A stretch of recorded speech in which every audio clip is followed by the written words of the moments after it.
Good morning students.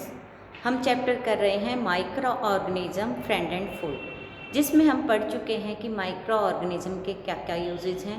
जिसमें हमने कुछ पॉइंट्स पढ़े, मैं रिवाइज करवा देती हूँ। हमने फर्स्ट पॉइंट में पढ़ा कि microorganism are used in making food item.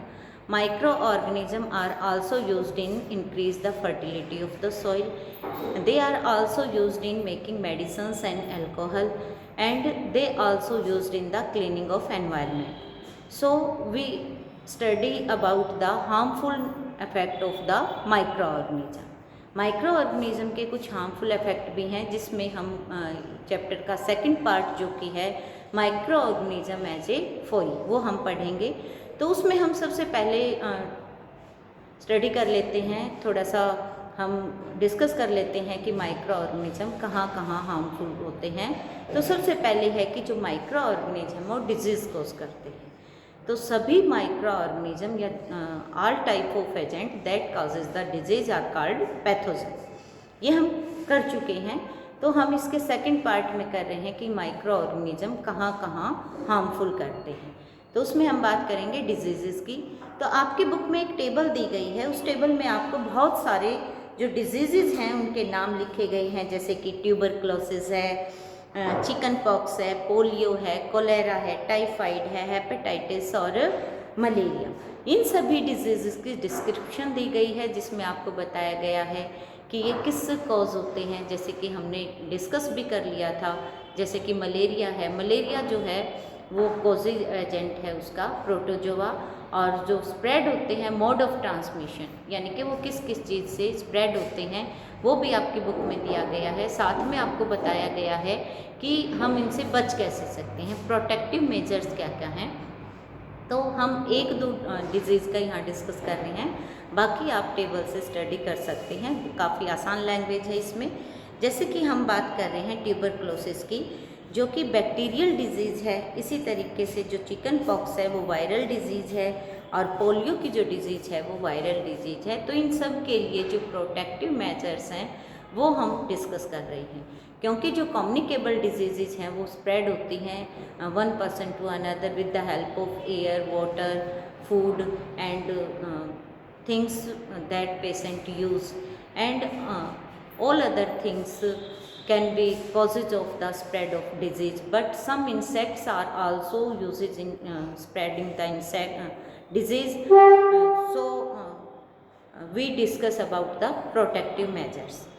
तो सबसे पहले जो प्रोटेक्टिव मेजर्स होना चाहिए कम्युनिकेबल डिजीज़ के लिए वो है आइसोलेशन, यानी कि पेशेंट को हमें अलग रखना होता है, और उससे जो भी चीज़ें अटैच हैं, या हम ये कह सकते हैं कि जो पेशेंट ने जो चीज़ें यूज़ की हैं उनसे हमें दूर ही रहना है, और इसके साथ साथ हमें वैक्सीनेशन भी लेनी होती है। तो सभी के लिए लगभग यही हैं, जो स्प्रेड कम्युनिकेबल डिजीज हैं जो स्प्रेड होती हैं, उनके लिए जो प्रोटेक्टिव मेजर्स हैं लगभग सबके एक जैसे ही हैं। उसके बाद जो आपकी मेन जो है, हम बात करें कि ये जो हमने टेबल डिस्कस की, ये सारा था हमारा ह्यूमन बीइंग की डिजीज़ के लिए। जो माइक्रो ऑर्गेनिज्म है वो डिजीज़ कोज करते हैं एनिमल्स में भी, तो उन्हीं में आपकी बुक में दो नेम दिए गए हैं। एक डिजीज़ है एंथ्रेक्स डिजीज़, जो कि बैक्टीरियल की डिजीज़ है, जो कि एनिमल्स में बहुत ज़्यादा फैलती है। तो एंथ्रेक्स की डिजीज़ जो है वो बैक्टीरिया के कारण होती है। उसके बाद है माउथ की डिजीज़ है, कैटल्स में फैलती है ये डिजीज़, जिसमें कि जो पशु हैं वो काफ़ी ज़्यादा मात्रा में बीमार हो जाते हैं, और ये वायरल डिजीज़ है। तो आपने देखा कि जो माइक्रो ऑर्गेनिज्म है वो डिजीज़ न केवल ह्यूमन बींग्स में बल्कि वो एनिमल्स में भी कोज करते हैं। इसी तरीके से बहुत सारे प्लांट्स भी हैं जिनमें डिजीज़ कोज होती है माइक्रो ऑर्गेनिज्म के कारण। तो जो नेक्स्ट पेज पर जो टेबल दी गई है उसमें वही बताया है। एक बताया है सिट्रस कैंकर, जो कि बैक्टीरियल डिजीज़ है।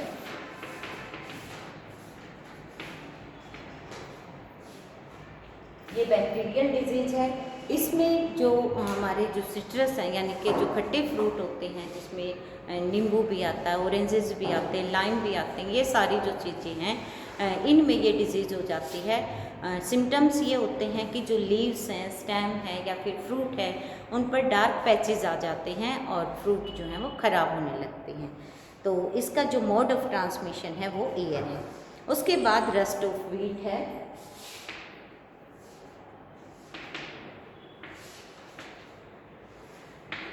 रस्ट ऑफ व्हीट में क्या होता है कि जो लीव्स होती हैं व्हीट के पौधों की, उन पर रस्ट के पैचेज आ जाते हैं। जैसे मैं ये बताऊँ, यहाँ पर मान लो ये लीव है, किसी व्हीट की लीव है, तो इस पर इस तरीके से डार्क पैचेज आ जाते हैं और ये जो पैचेज हैं दूर से देखने में बिल्कुल रस्ट की तरह दिखाई देते हैं। इसलिए जो नाम है डिजीज़ का वही है रस्ट ऑफ व्हीट, जो कि फंजाई से होती है और इसका मोड ऑफ जो ट्रांसमिशन है वो है एयर और सीड्स। यानी कि सीड्स में भी अगर ये डिजीज़ होगी तो हम जो सीड ग्रो करवाएंगे उनमें ये डिजीज़ हो जाएगी।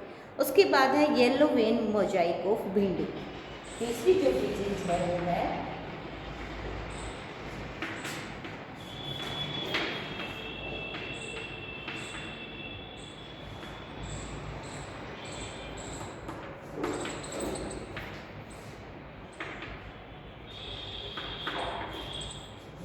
भिंडी की ये डिजीज है जिसमें कि जो वेन होती है ना लीव्स की, जैसे ये वेन है इस तरीके से होती है, इसकी जो वेन्स हैं वो सारी की सारी जो वेन्स हैं वो येलो हो जाती हैं और इसका जो इफेक्ट है वो फ्रूट पर भी होता है। फ्रूट हार्ड हो जाते हैं, जनरली येलो कलर के फ्रूट होते हैं जो कि मार्केटिंग के काबिल नहीं होती और इस तरीके से पौधे को बहुत नुकसान होता है।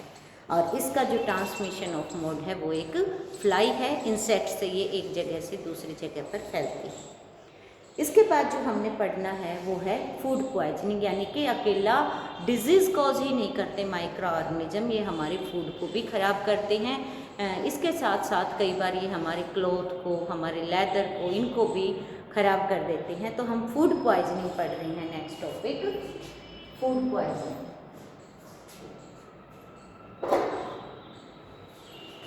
फूड पॉइजनिंग में क्या होता है कि फूड खराब हो जाता है, बैक्टीरियल हम ये कहते हैं कि बैक्टीरिया ग्रो कर जाते हैं, उनकी एक्शन के कारण हमारा फूड खराब हो जाता है। आपने देखा भी होगा कि जो फूड है कई बार गर्मियों में हम रख देते हैं, चाहे वो हमारी कोई सब्जी हो, दूध हो या फिर और कोई चीज़ें हों, वो खराब हो जाते हैं। तो वो खराब होने का मेन जो रीज़न है वो है माइक्रो ऑर्गेनिज्म। फिर हम कहते हैं कि ये गर्मियों में ही क्यों ख़राब होते हैं, सर्दियों में क्यों नहीं ख़राब होते। इसका एक मेन जो रीज़न है वो ये है कि जो माइक्रो ऑर्गेनिज्म है वो हाई टेम्परेचर पर ज़्यादा ग्रोथ करते हैं।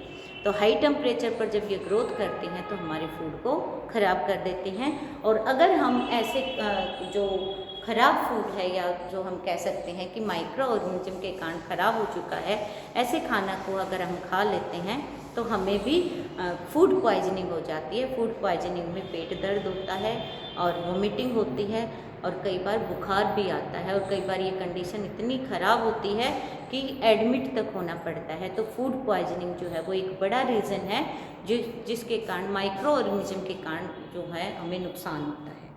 तो उसके लिए फिर हमारा नेक्स्ट टॉपिक है फूड प्रिजर्वेशन।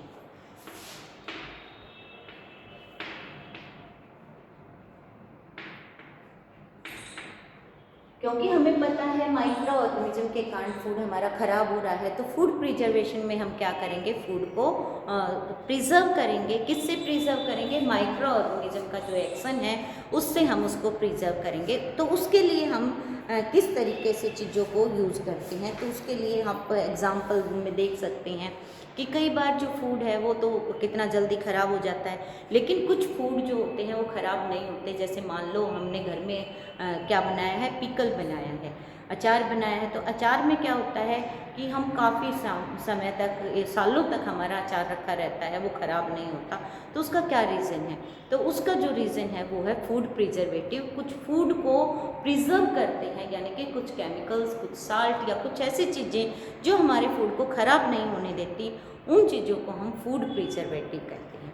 तो हम फूड प्रिजर्वेटिव को डिफाइन कर सकते हैं, the substance which check the growth of the microorganism or that prevents our food from spoiling are called food preservative। तो food preservative में आप हम एग्जाम्पल दे सकते हैं कुछ केमिकल्स का, तो काफ़ी सारे एग्जाम्पल्स आपकी बुक में एक्सप्लेन किए हुए हैं।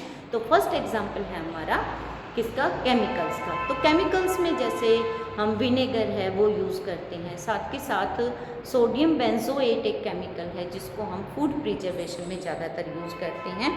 तो इस तरीके से बहुत सारी चीज़ें हैं। इसके अलावा सोडियम मेटासल्फेट भी है जिसको हम फूड प्रिजर्वेटिव की तरह इस केमिकल को यूज़ करते हैं। उसके बाद है प्रिजर्वेशन बाय कॉमन साल्ट, यानी कि कॉमन साल्ट को भी हम, जो नमक है हमारा वो भी फूड प्रिजर्वेटिव है। कैसे कि जब जहाँ पर भी हम साल्ट को यूज़ करते हैं तो माइक्रो ऑर्गेनिज्म की ग्रोथ साल्ट के कारण रुक जाती है। क्यों? क्योंकि जो वाटर होता है उसमें कमी आ जाती है, वाटर को एब्जॉर्ब कर लेता है साल्ट, जिससे फिर ग्रो नहीं कर पाते माइक्रो ऑर्गेनिज्म। इस तरीके से हमारा फूड प्रिजर्व हो जाता है। इसी तरीके से फूड को प्रिजर्व किया जा सकता है शुगर से। आपने देखा होगा जेलीज होती हैं, जैम होते हैं, वो मीठे होते हैं, तो उसमें प्रिजर्वेटिव के लिए शुगर मिलाया जाता है। तो शुगर भी इसी तरीके से माइक्रो ऑर्गेनिज्म की ग्रोथ को स्टॉप कर देता है और फूड को प्रिजर्व करता है। इसके बाद है विनेगर। विनेगर का हम पहले ही बता चुके हैं कि ये केमिकल है जो कि फूड प्रिजर्वेटिव ज़्यादातर पिकल्स में काम आता है। इसके बाद है heat and cold treatment. Heat and cold treatment में अभी हमने बताया कि सर्दियों में जो है वो माइक्रो ऑर्गेनिज्म ग्रोथ नहीं करते, तो फिर हीट में हीट और कोल्ड दोनों कैसे प्रिजर्व करते हैं। आपको पता भी होगा कि हम जब भी मिल्क को घर लाते हैं तो उसको बॉयल करके रखते हैं। तो मिल्क को बॉयल करने का हमारा सबसे बड़ा रीज़न यही है कि जो माइक्रो ऑर्गेनिज्म है उनमें, वो माइक्रो ऑर्गेनिज्म उसमें ग्रोथ ना कर पाएँ। उनकी जो हम ये कहें कि जो एक्शन है, उसकी एक्टिविटी है, उसकी मल्टीप्लिकेशन है, वो रुक जाए। तो इस तरीके से हम हीट के कारण भी फूड को प्रिजर्व करते हैं। इसी तरीके से अगर मान लो हम टेम्परेचर डाउन कर दें, जो कि हम फ्रिज में करते हैं, फ्रिज में हम चीज़ों को रख देते हैं, कई दिनों तक हमारी चीज़ें खराब नहीं होती।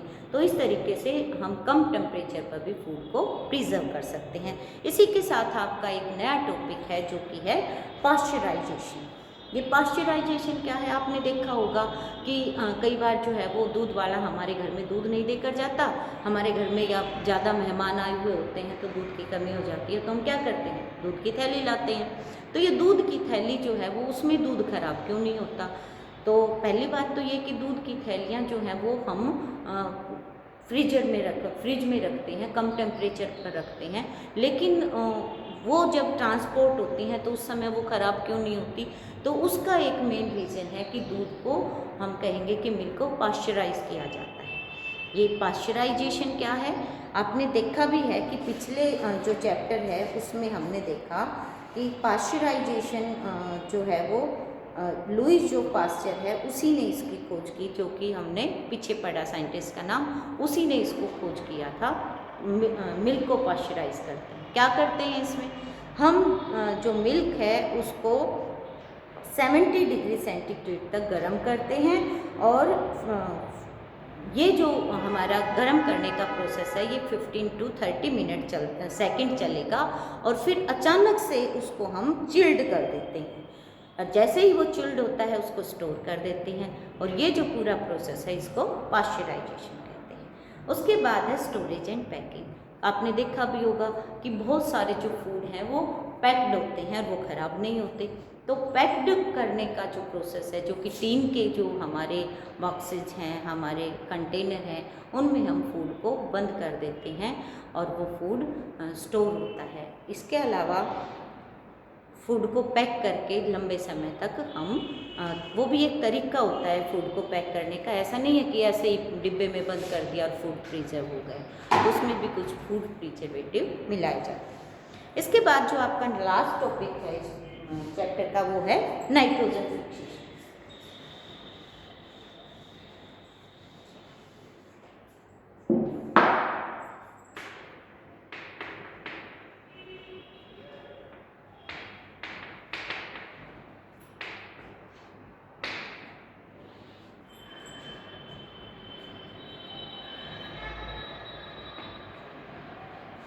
नाइट्रोजन फिक्सेशन में हम कैसे पढ़ेंगे कि जो हमारी 78% नाइट्रोजन है ये हमें, वो नाइट्रोजन किस तरीके से फिक्स होकर सॉइल में ऐड होती है, प्लस सॉइल में ऐड होने के बाद भी उसकी जो अमाउंट है हम ये कहेंगे कि एयर में कांस्टेंट बनी रहती है। तो ये जो नाइट्रोजन साइकिल का जो प्रोसेस है ये कैसे होता है, इस टॉपिक में हम वो पढ़ेंगे।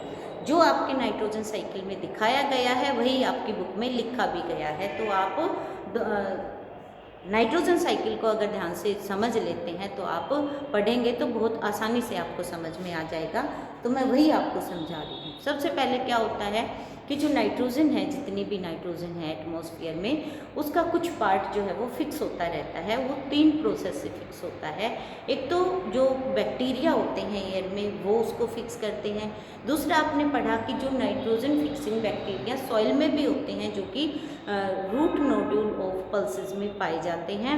इसके अलावा लाइटनिंग का एक प्रोसेस होता है, उसमें भी नाइट्रोजन फिक्स होती है। तो ये 3 प्रोसेस से नाइट्रोजन फिक्स होती रहती है। नाइट्रोजन फिक्स होने के बाद ये सॉइल में ऐड हो जाती है सॉल्युबल फॉर्म में। 7th क्लास में भी आपने पढ़ा था कि किस तरीके से नाइट्रोजन जो है वो फिक्स होकर सॉल्युबल हो जाती है हमारी सॉइल में, यानी कि वो हमारी सॉइल की फर्टिलिटी को इंक्रीज करती है।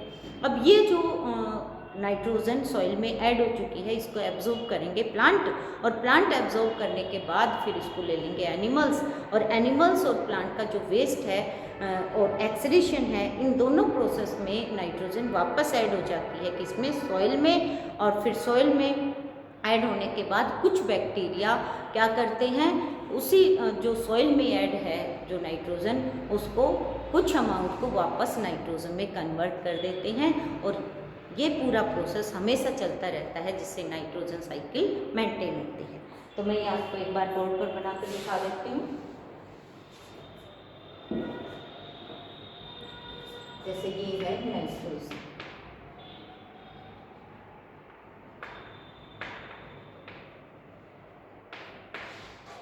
ये हो गई नाइट्रोजन ही नहीं है, तो ये जो है ये फिक्स हो जाएगी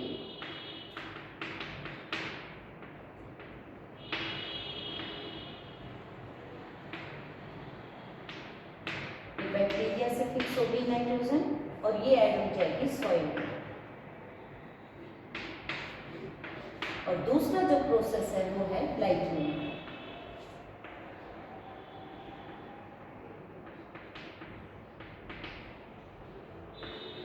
लाइटनिंग से भी जो है फिक्स होकर ये सॉइल में ऐड होती है। अब यहाँ से क्या हुआ, ये प्लांट्स ने ले ली, अपटेक बाय प्लांट्स, ठीक है। और यहाँ से लेंगे फिर किसने, एनिमल,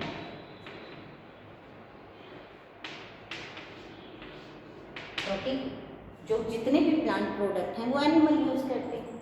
उसके बाद ये दोनों जो है वो हम ये कहेंगे कि डेथ एंड एक्सक्रीशन।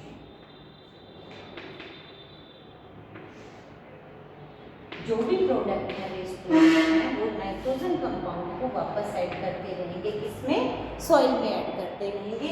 और यहाँ से ये जो नाइट्रोजन है ये कुछ बैक्टीरिया के कारण वापस ऐड हो जाएगी किसमें, एटमॉस्फेयर।